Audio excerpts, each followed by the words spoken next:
Matrix On Board is a national organisation, and we work with non-profits and social enterprises, and we support them in all of their back office and their governance needs. So finance, planning, staff development, training, all of that kind of stuff so that they can do their business better.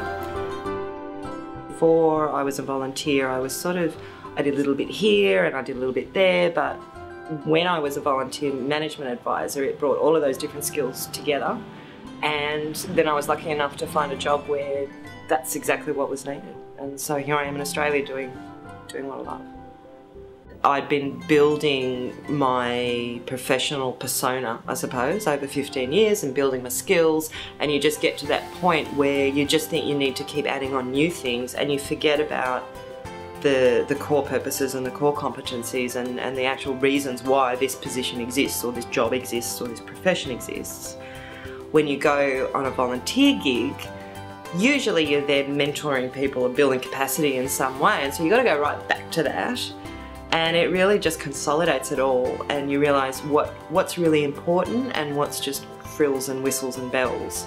And it's not going backwards, it's actually going back and looking at the reason perhaps that you got into that field in the first place.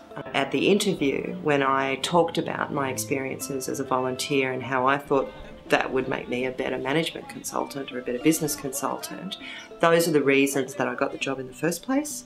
SIDT is a training organisation, and the people that I worked with was some of the best trainers I've ever seen, and they taught me just about everything I know about training. I thought I knew how to train before I went to the Solomons, but I didn't know anything.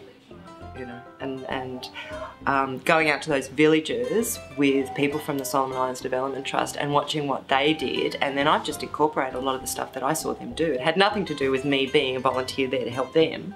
It was everything I learned from them.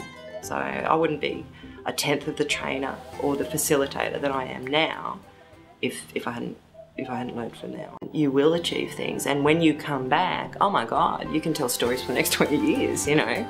And not just stories around a dinner table, you tell stories in an interview. And I'm several levels in terms of a career ladder, I suppose. I'm several levels above what I was 4 years ago in just 4 years.